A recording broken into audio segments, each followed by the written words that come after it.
ਦੋਸਤੋ ਸਲਾਮ ਨਮਸਤੇ ਸਤਿ ਸ੍ਰੀ ਅਕਾਲ। ਕੀ ਹਾਲ ਹੈ? ਠੀਕ ਹੋ? ਸਲਾਮਤ ਰਵੋ, ਖੁਸ਼ ਰਵੋ। ਅੱਜ ਮੈਂ ਬੜੀ ਸੋਹਣੀ ਰਾਤ ਵੇਖੀ ਤੇ ਮੇਰਾ ਦਿਲ ਕੀਤਾ ਮੈਂ ਤੁਹਾਡੇ ਨਾਲ ਵੀ ਇਹ ਸ਼ੇਅਰ ਕਰਾਂ ਤੇ ਤੁਸੀਂ ਵੀ ਇਸ ਚਾਨਣੀ ਰਾਤ ਨੂੰ ਇੰਜੋਏ ਕਰੋ। ਯਕੀਨਨ ਤੁਹਾਡੇ ਕੋਲ ਵੀ ਚੰਨ ਨਿਕਲਿਆ ਹੋਣਾ ਤੇ ਤੁਸੀਂ ਇਹਨੂੰ ਇੰਜੋਏ ਵੀ ਕਰਦੇ ਹੋਣੇ ਹੋ।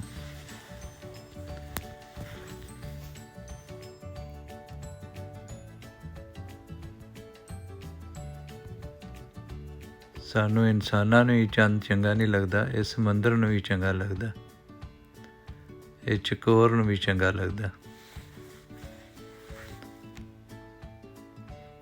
ਚਾਨਣੀਆਂ ਰਾਤਾਂ ਦੇ ਵਿੱਚ ਚਕੋਰ ਵੀ ਜਿਹੜਾ ਨਾ ਜੀ ਉਹ ਉੱਡਦਾ, ਕੋਸ਼ਿਸ਼ ਕਰਦਾ ਹੈ ਕਿ ਮੈਂ ਚੰਨ ਨੂੰ ਜਾ ਕੇ ਛੂਹ ਲਵਾਂ, ਪਰ ਉਹ ਝੱਲੇ ਨੂੰ ਕੀ ਪਤਾ ਚੰਨ ਨੂੰ ਕੋਈ ਛੂਹ ਸਕਦਾ। ਚੰਨ ਨੂੰ ਤਾਂ ਸਿਰਫ ਅਸੀਂ ਵੇਖ ਕੇ ਤਾਂਘ ਹੀ ਸਕਦੇ ਹਾਂ।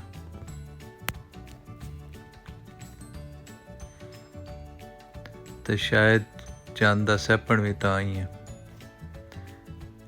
ਕਿਉਂ ਜਿਹੜੀ ਸ਼ੈ ਨੂੰ ਅਸੀਂ ਛੂਹ ਲੈਂਦੇ ਹਾਂ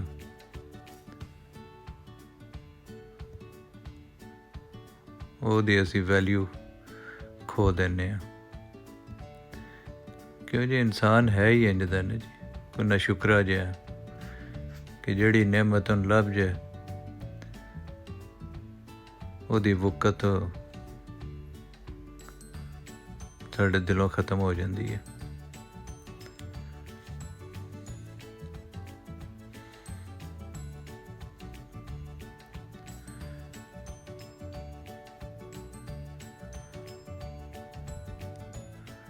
ਅੱਜ ਮੈਂ ਪੜ੍ਹਿਆ ਕਿ ਕੁਝ ਲੋਕਾਂ ਨੂੰ ਇੱਕ ਬਿਮਾਰੀ ਹੋ ਜਾਂਦੀ ਹੈ ਜਿਹਦਾ ਨਾਂ ਹੈ ਲੂਨਸੀ। ਲੂਨਰ ਕੋਈ ਵੀ ਚੀਜ਼ ਜਿਹੜੀ ਚੰਦ ਤੋਂ ਮੁਤਲਕਾ ਨਾ ਜੀ ਉਹਨੂੰ ਲੂਨਰ ਆਖਦੇ ਨੇ, ਮੂਨ ਰਿਲੇਟਡ। ਅਤੇ ਲੂਨਸੀ ਉਹ ਬਿਮਾਰੀ ਹੈ ਜਿਹੜਾ ਚਾਂਦਨੀਆਂ ਰਾਤਾਂ ਵਿੱਚ ਕੁਝ ਖਵਾਤੀਨ ਨੂੰ ਖਾਸ ਤੌਰ 'ਤੇ ਕੋਈ ਉਹਨਾਂ ਦੀ ਤਬੀਅਤ ਦੇ ਵਿੱਚ ਕੋਈ ਐਸੀ ਹੁੰਦੀ ਹੈ ਜਿਵੇਂ ਪਾਗਲਪਨ ਜਿਹਾ ਹੋ ਜਾਂਦਾ ਅਤੇ ਉਹਨੂੰ ਲੂਨਸੀ ਕਿਹਾ ਜਾਂਦਾ। ਅਤੇ ਉਹ ਪਰਟੀਕੂਲਰਲੀ ਉਹ ਚੰਦ ਤੋਂ ਰਿਲੇਟਡ ਹੀ ਬਿਮਾਰੀ ਹੈ। ਅਤੇ ਵੈਸੇ ਤਾਂ ਚੰਦ ਨੂੰ ਵੇਖ ਕੇ ਕੋਈ ਵੀ ਨਾਰਮਲ ਤਾਂ ਨਹੀਂ ਰਹਿ ਸਕਦਾ, ਇਹ ਇੰਨੀ ਪਾਵਰਫੁਲ ਸ਼ੈ। ਲਓ ਜੀ, ਚੰਦ ਦੀ ਰਾਤ ਨੂੰ ਇੰਜੋਏ ਕਰੀਏ। ਮੈਂ ਮਜ਼ੀਦ ਤੁਹਾਡੀ ਸਮਾਂ ਖਰਾਸ਼ੀ ਨਹੀਂ ਕਰਦਾ। ਸਲਾਮਤ ਰਵੋ ਅਤੇ ਹੱਸਦੇ ਵਸਦੇ ਰਵੋ ਅਤੇ ਆਪਣਾ ਅਤੇ ਆਪਣੇ ਆਸ ਪਾਸ ਵਾਲਿਆਂ ਦਾ ਬੜਾ ਖਿਆਲ ਰੱਖੋ। ਰੱਬ ਰਾਖਾ।